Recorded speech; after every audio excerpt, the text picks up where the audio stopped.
Some relationships don't end when they break. They end long before anyone says the words. There's a psychological gap that appears in the final moments of a relationship, and it's rarely discussed with accuracy. One person hears the words and feels blindsided. The other has been living with the decision for weeks, maybe months. This isn't about deception. It's about timing. Specifically, the mismatch between when someone begins to detach emotionally and when that detachment becomes visible to the other person. What looks like a sudden rupture is often the conclusion of a slow, internal process that was never announced. Relationship psychology shows that emotional withdrawal doesn't always declare itself. It unfolds quietly, through shifts in behavior that are easy to miss until they've already formed a pattern. The framework here is investigative, not instructional. This isn't about what someone did wrong or what could have been done differently. It's about understanding how emotional distance builds, how attachment patterns loosen, and how two people can exist in the same relationship while operating inside completely different psychological realities. One is still invested. The other has already started to let go. And that gap, the space between internal clarity and external expression, is where most of the confusion lives. It's where the question forms, how did I not see this coming? The answer is usually the same. The signs were there. They just weren't spoken. Behavioral patterns are more honest than words. When someone starts to pull away emotionally, it shows up first in how they respond, how they initiate, how they show up. Tone flattens, timing slows, presence becomes hollow. These are all forms of communication, just not the kind that comes with an explanation. Emotional behavior often shifts long before conscious awareness catches up. The person withdrawing might not even realize they're doing it at first. They just know something feels different. And while they're processing that difference privately, the other person is left interpreting signals that don't yet form a clear picture. This is where relationship dynamics begin to fracture, not through conflict, but through repeated moments of disconnect that accumulate without being named. What makes this process so psychologically complex is that it doesn't require intention. The person pulling away isn't always choosing to hurt the other person. They're just responding to an internal shift they haven't fully understood yet. But intention doesn't determine impact. The emotional distance still grows. The attachment still weakens. And by the time the breakup is verbalized, the person ending it has often completed an entire psychological journey that the other person never had access to. They've questioned the relationship, imagined life without it, and reached a point of internal clarity, all in silence. And when they finally speak, what feels like a sudden decision to one is simply the articulation of something that's already been true for a long time. There's a specific kind of emotional asymmetry that surfaces when a relationship ends. One person feels blindsided. The other feels like they've been waiting for this moment for weeks, maybe months. It's not that one is lying or performing. It's that the internal timelines didn't sync. What felt like a sudden rupture to one was actually the conclusion of a long psychological process for the other. This gap isn't about communication alone. It's about how people experience emotional distance differently. One lived inside the slow erosion. The other only saw the collapse. The person who ended it often processed the decline privately. They noticed changes in themselves first. Small losses of interest. Reduced emotional response. A mental shift that didn't come with words yet. These internal movements don't always register as warning signs to the other person because nothing was said, nothing was done. Behavior remained mostly intact on the surface, But beneath that surface, attachment patterns were already loosening. The decision was forming silently, shaped by repeated moments of disconnect that didn't demand confrontation. It's the kind of withdrawal that builds in isolation. The one left behind operates inside a different psychological reality. They might sense something off, but they can't name it. They ask questions that get shallow answers. They notice mood shifts that get explained away. What they're missing isn't evidence. It's the internal narrative their partner has already completed without them. Relationship psychology shows that people don't always announce when they stop investing emotionally. Sometimes the clearest communication is behavioral. It's seen in response time, tone changes, less initiation. But these signals are easy to misread when the other person is still present physically. By the time the breakup is verbalized, the emotional detachment has often reached a point of no return for the person ending it. They're not making a sudden choice. They're naming a shift that's already happened. The shock comes from the mismatch in awareness. One person was watching the relationship dissolve in real time, mentally cataloging each moment of distance. The other was hoping those same moments were temporary. And between those two realities, something else begins to emerge. A pattern that was always there, just never spoken aloud. The decision to leave doesn't announce itself with words first. It leaks through behavior. Small adjustments in how someone shows up, how they respond, how they move through shared space. These shifts aren't dramatic. They're micro-level changes that accumulate over time. A slight delay in texting back, less enthusiasm in tone, fewer questions about the other person's day. These aren't isolated moments of distraction. They're the first externally visible signs that an internal recalibration has already begun. The person hasn't said anything yet, but their behavior is already speaking a different language. What makes these cues hard to interpret is their subtlety. They don't look like anger or conflict. They look like someone being a little more distant, a little less available. Emotional behavior often shifts before conscious awareness catches up. The person pulling away might not even recognize what they're doing at first. They just know something feels off. So they create space. They respond with less depth. They stop initiating certain kinds of connection. These behavioral patterns don't feel like a statement to them, but to the other person, they start to register as something wrong, even if it can't be named yet. The psychology here is straightforward. People telegraph emotional withdrawal through their actions long before they're ready to articulate it. It's not manipulation. It's how the nervous system processes detachment. The body knows before the mind does. So presence changes. Eye contact softens. Physical touch becomes less frequent. Conversations lose their rhythm. These are all forms of communication, just not verbal ones. Relationship dynamics shift when one person begins to disengage emotionally, and the other person is left reading signals that don't yet form a clear picture. These cues don't always get confronted because they're easy to rationalize. Stress at work, tiredness, a bad week. And maybe that's true sometimes.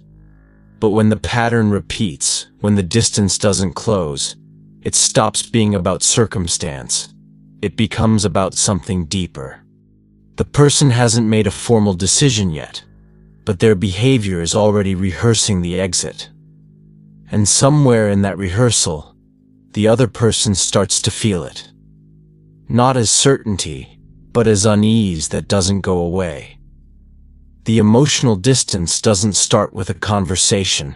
It starts with a feeling that hasn't been named yet. a quiet realization that something no longer fits. It might be triggered by one moment, or built over dozens of small ones. Either way, the shift happens inside first. The person doesn't wake up and decide to detach. They just notice that their emotional response has changed. What used to generate warmth now generates nothing. What used to feel important now feels optional. This internal movement is psychological, not performative. It's attachment patterns loosening in real time. This is where relationship psychology becomes forensic. The shift isn't visible because nothing external has changed yet. The person is still present, still answering texts, still showing up, but internally they've started to withdraw emotional investment. They're not doing it consciously at first. It's more like a slow step back that happens without announcement. The mind begins to reframe the relationship, begins to imagine life outside of it, begins to protect itself from further disappointment or unmet emotional needs. None of this is spoken.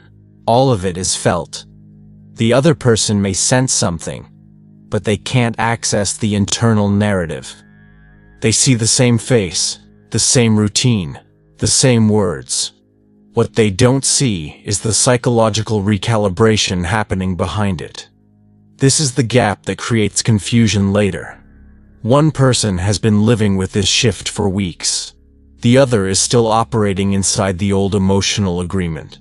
They're existing in two different timelines, but only one of them knows it. The distance grows silently, and because it's not discussed, it's not resolved. It just deepens. What's critical here is that the person experiencing the shift often doesn't want to hurt anyone. They're not hiding it maliciously. They're processing it privately because they're not sure what it means yet. They're waiting to see if the feeling passes, waiting to see if something changes. But while they wait, the emotional detachment continues. And that creates a kind of drift that becomes harder to reverse the longer it goes unspoken. The relationship is still intact on the outside, but something fundamental has already started to unravel on the inside. Tone changes first. It's not louder or harsher. It's flatter. Responses come with less color, less energy. Questions get shorter answers. Enthusiasm fades from everyday exchanges. The shift is so gradual that it doesn't trigger alarm at first. It just feels like someone being a little off, a little tired, a little preoccupied. But when this tone becomes the default, when it stops fluctuating back to warmth, it stops being a mood. It becomes a new baseline. And baselines communicate more than words ever do. Timing follows. Texts that used to come quickly now take longer. Calls that used to happen spontaneously now require planning. Availability shrinks. Not because of a packed schedule, but because the urgency to connect has diminished. This isn't about being busy. It's about priority. When someone's emotional investment drops, so does their responsiveness. They're not ignoring the other person deliberately. They're just no longer pulled toward them the way they used to be. Behavior analysis shows that timing is one of the clearest indicators of shifting attachment. When someone stops rushing to reply, they've often already started stepping back emotionally. Presence becomes different too. Even when they're physically there, something feels absent. Conversations lack depth. Silence feels heavier. Eye contact doesn't hold the same weight. They're in the room, but not fully engaged. It's a kind of emotional withdrawal that doesn't require distance. They can be sitting right next to someone and still feel far away. This is the quiet erosion of intimacy. Not through conflict, but through repeated absence of connection. The other person notices, but there's nothing concrete to point to. just a feeling that something's missing. These changes don't come with explanations, because the person pulling away doesn't always have one yet. They're responding to an internal shift they haven't fully understood themselves. So when asked if something's wrong, they say no. And they might even believe it. But the pattern is already there. The tone stays flat. The timing stays slow. The presence stays distant. And these small, repeating behaviors start to form a rhythm that the other person can't ignore, even if they can't decode it yet. Initiation becomes one-sided. One person starts most of the conversations, plans most of the dates, suggests most of the activities. The other person participates but rarely drives. They respond, but they don't reach out first. This imbalance doesn't happen overnight. It builds gradually as one person's emotional investment decreases and the other tries to compensate. What starts as a minor shift in effort becomes a defining feature of the relationship dynamics. One person is leaning in, the other is leaning back, and the space between them grows with each unreciprocated gesture. This kind of imbalance creates a psychological strain that's hard to name. The person initiating starts to feel like they're carrying the relationship alone. They wonder why the other person isn't matching their energy. They might ask directly, but the answer they get is usually vague. I've been tired. I've been stressed. And maybe that's partially true. But what's also true is that emotional withdrawal often shows up first as reduced initiative. When someone stops reaching out, stops planning, stops investing effort, it's usually because they've already begun to detach. They're not actively choosing to hurt the other person. They're just not choosing the relationship anymore.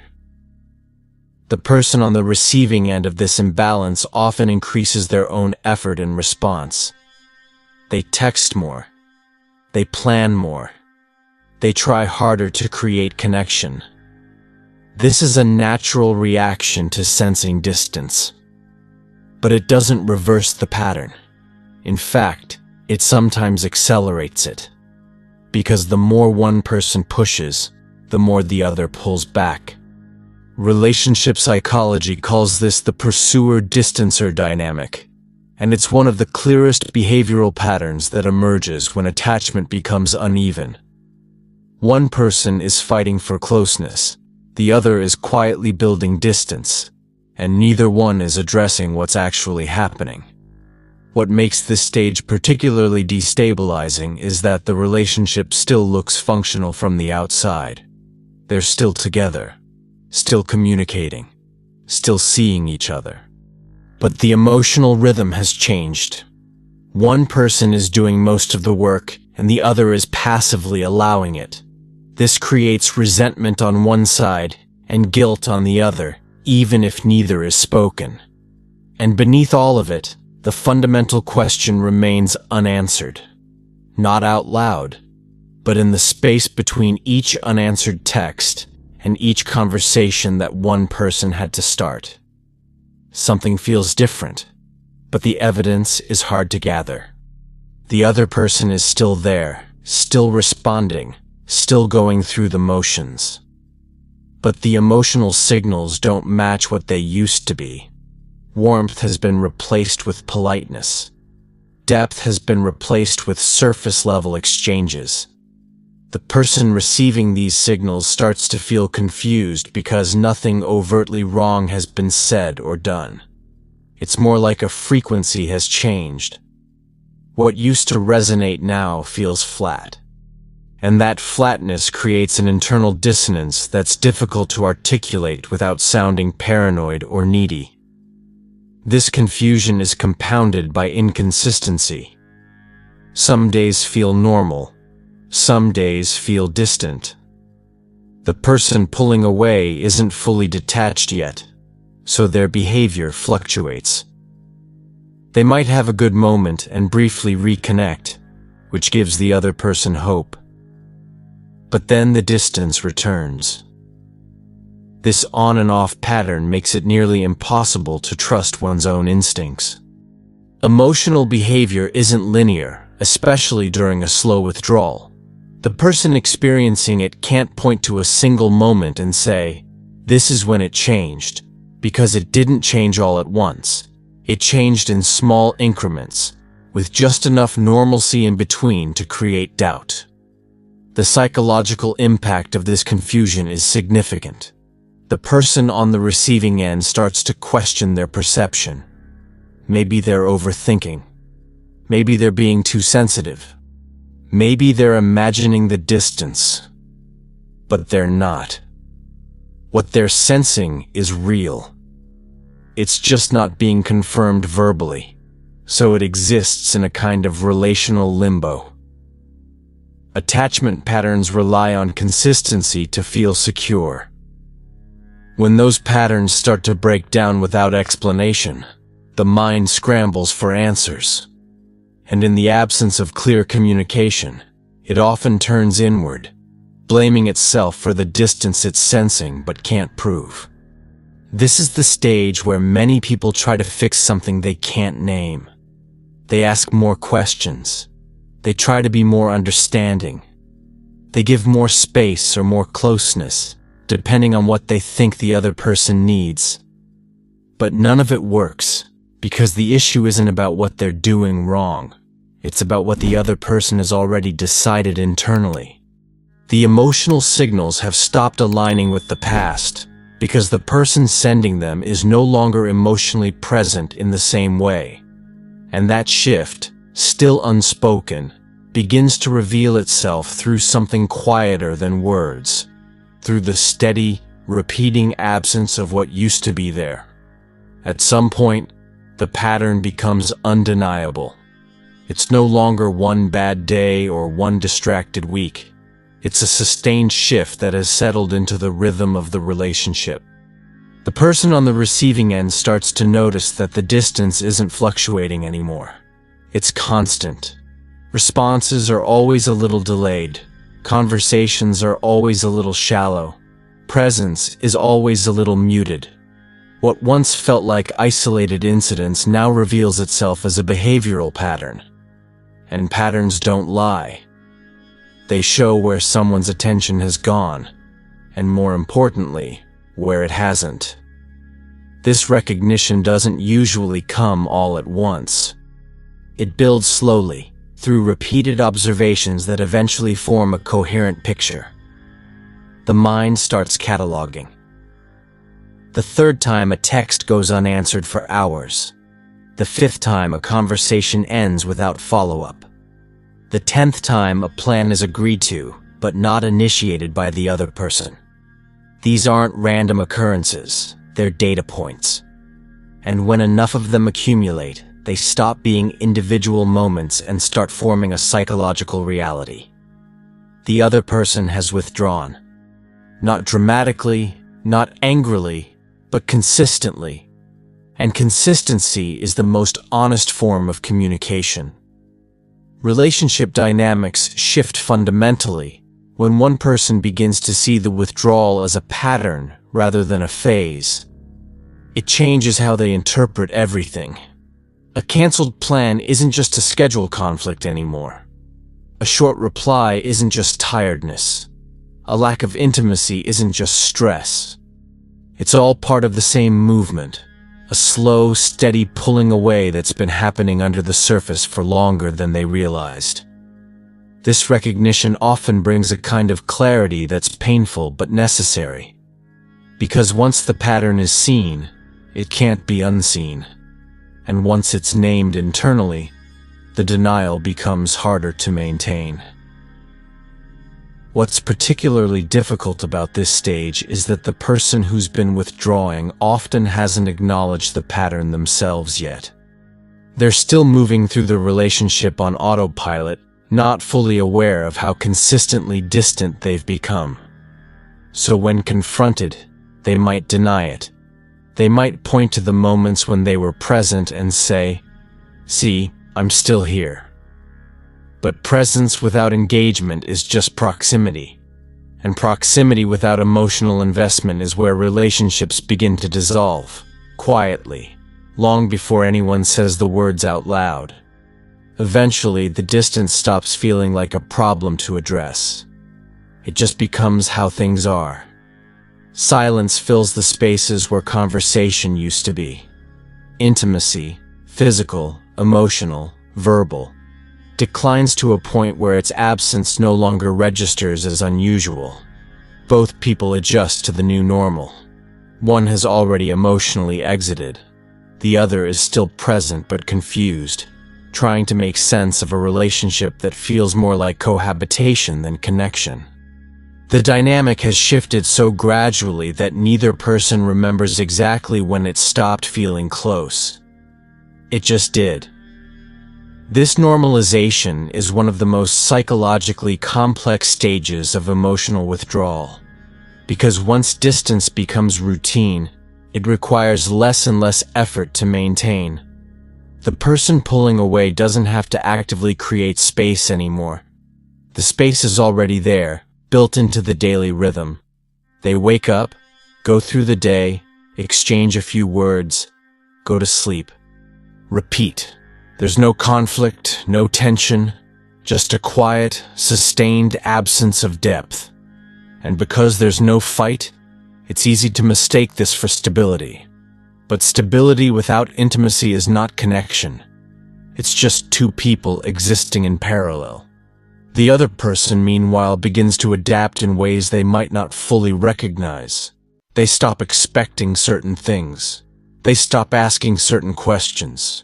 They lower their emotional needs to match what's being offered, which is very little. This is a form of self-protection, but it's also a form of acceptance. They're learning to live with less because confronting the reality that the other person has already left emotionally feels too destabilizing. So they normalize it too. They tell themselves it's fine, that all relationships go through phases, that things will get better. But deep down, they know something fundamental has changed. Reduced intimacy becomes the language of the relationship. Not because anyone chose it explicitly, but because one person stopped reaching for closeness and the other stopped being reached for. Psychological dynamics like these don't reverse on their own. They require intention, conversation, and mutual effort. But when one person has already checked out, those elements are no longer available. So the distance remains. It settles. It becomes the baseline. And in that quiet, routine absence, the relationship continues to exist. But only in structure, not in substance. Reciprocity is what keeps a relationship alive. It's the give and take, the mutual investment, the shared responsibility for maintaining connection. When reciprocity declines, the entire emotional rhythm shifts. One person gives, the other takes. One person reaches out, the other responds, sometimes. One person invests emotionally, the other observes from a distance. This imbalance doesn't just create resentment. It fundamentally alters how both people experience the relationship. What was once a partnership becomes a one-sided effort. And one-sided efforts don't sustain attachment. They erode it. The decline in reciprocity is often slow enough that it doesn't trigger immediate alarm. It starts with small things. One person always says, "I love you" first. One person always initiates physical affection. One person always brings up difficult conversations. The other person participates, but only when prompted. Over time, this dynamic becomes exhausting for the one giving and emotionally hollow for the one withholding. Relationship psychology shows that when reciprocity breaks down, so does trust. Not because of betrayal, but because the emotional contract has become lopsided. One person is still operating from the original agreement. The other has quietly renegotiated the terms without saying so. This shift affects everything. Conversations lose their rhythm because one person is doing all the work to keep them going.